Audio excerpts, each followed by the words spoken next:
ಅಪೊಸ್ತಲರ ಕೃತ್ಯಗಳು 16ನೇ ಅಧ್ಯಾಯ 31ನೇ ವಾಕ್ಯ. ಕರ್ತನಾದ ಯೇಸುವಿನ ಮೇಲೆ ನಂಬಿಕೆ ಇಡು, ಆಗ ನೀನು, ನಿನ್ನ ಮನೆಯವರು, ನಿನ್ನ ಕುಟುಂಬವು ರಕ್ಷಣೆ ಹೊಂದುವಿರಿ.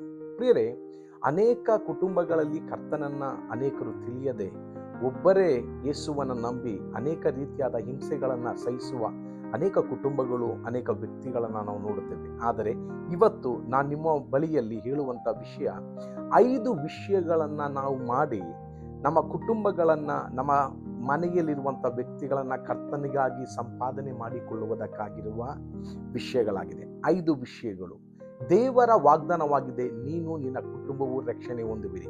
ಕರ್ತನ ರಕ್ಷಣೆಯ ವಿಷಯದಲ್ಲಿ, ಇಲ್ಲ ರಕ್ಷಣೆಯ ಪದ್ಧತಿಯಲ್ಲಿ ನಿನ್ನ ಕುಟುಂಬವು ಒಳಗಾಗಿದೆ ಎಂಬುದಾಗಿ ಮೊದಲನೆಯದಾಗಿ ನಾವು ನಂಬುವಂಥವರಾಗಿರಬೇಕು, ದೃಢವಾಗಿರುವಂಥವರಾಗಿರಬೇಕು.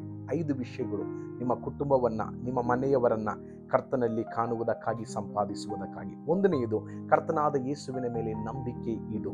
ನಂಬಿಕೆ ಎಂಬುದಾಗಿರುವಂಥ ಪದ ಕ್ರಿಯಾಪದವಾಗಿದೆ. ನಮ್ಮ ಕ್ರಿಯೆಗಳಲ್ಲಿ ನಮ್ಮ ನಂಬಿಕೆಯು ಪ್ರಕಟವಾಗಲಿ. ಆದ್ದರಿಂದ ನಮ್ಮ ಪ್ರಶ್ನೆಗಳು ಬರುವಾಗ, ತೊಂದರೆಗಳು ಬರುವಾಗ ನಾವು ಬೇಜಾರಾಗುವಂಥದ್ದಾಗಿಲ್ಲ, ಕ್ಷೀಣವಾಗುವಂಥದ್ದಲ್ಲ, ನಮ್ಮ ನಂಬಿಕೆ ಕ್ರಿಯೆಗಳಲ್ಲಿ ಪ್ರಕಟವಾಗಲಿ. ಕ್ರಿಯೆ ಮೊದಲನೆಯದು.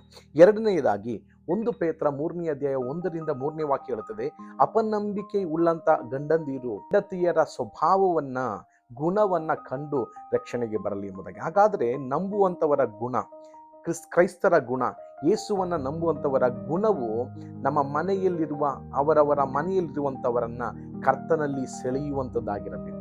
3ನೇಯದು ತಾಳ್ಮೆ. ಹೆಬ್ರಾಯರಿಗೆ ಬರೆದ ಪತ್ರಿಕೆ 10ನೇ ಅಧ್ಯಾಯ ಅದರ 36ನೇ ವಾಕ್ಯ ಹೇಳುತ್ತದೆ, ದೇವರ ವಾಗ್ದಾನವನ್ನ ಪಡೆಯಬೇಕಾದ್ರೆ ತಾಳ್ಮೆ ಬೇಕು. ಒಂದು ಕುಟುಂಬವನ್ನ ಕರ್ತನಲ್ಲಿ ಪಡೆಯಬೇಕಾದ್ರೆ ನಿಶ್ಚಯವಾಗಿ ನಮಗೆ ತಾಳ್ಮೆಯು, ಪ್ರಾರ್ಥನೆಯು ಬಹಳ ಅವಶ್ಯ. 4ನೇಯದಾಗಿ ನಾವು ಕೃತಜ್ಞತೆ ಉಳ್ಳವರಾಗಿ ದೇವರನ್ನ ಸ್ತುತಿಸುವಂಥವರಾಗಿರಬೇಕು. ನಮ್ಮ ಕುಟುಂಬವು ರಕ್ಷಣೆಯಲ್ಲಿ ಬಂದಿದೆ ಎಂಬುದಾಗಿ ದೇವರನ್ನ ಯಾವಾಗಲೂ ಸ್ತೋತ್ರ ಮಾಡಿ, ನಮ್ಮ ಕುಟುಂಬಗಳನ್ನು ಕರ್ತನಿಗಾಗಿ ಅರಿಕೆ ಮಾಡಿ ದೇವರಿಗೆ ಸ್ತೋತ್ರ ಮಾಡುವಂಥವರಾಗಿರಬೇಕು. 5ನೇಯದು, ಪ್ರತಿಯೊಬ್ಬರಿಗಾಗಿ ವೇದ ಪುಸ್ತಕವನ್ನು ತೆಗೆದು ನೀವು ಅವರ ಹೆಸರನ್ನ ಬರೆದು ಮನೆಯಲ್ಲಿಡಬೇಕು. ಅದು ನಿಮ್ಮ ನಂಬಿಕೆಯನ್ನು ಸೂಚಿಸುವಂಥದ್ದಾಗಿದೆ. ನಿಶ್ಚಯವಾಗಿ ಈ 5 ವಿಷಯಗಳನ್ನು ನೀವು ಮಾಡಿ ದೇವರಲ್ಲಿ ದೃಢವಾಗಿರಿ. ಕರ್ತನು ನಿಶ್ಚಯವಾಗಿ ನಿಮ್ಮ ಕುಟುಂಬಗಳನ್ನು ರಕ್ಷಿಸುವವನಾಗಿದ್ದಾನೆ. ಅತಿ ಬೇಗನೆ ನಿಮ್ಮ ಮನೆಯಲ್ಲಿರುವಂಥವರನ್ನು ಕರ್ತನಲ್ಲಿ ನಿಮ್ಮೊಟ್ಟಿಗೆ ಆರಾಧಿಸುವುದಕ್ಕಾಗಿ ನೀವು ಕಾಣುತ್ತೀರಿ. ದೇವರು ನಿಮ್ಮನ್ನು ಆಶೀರ್ವದಿಸಲಿ.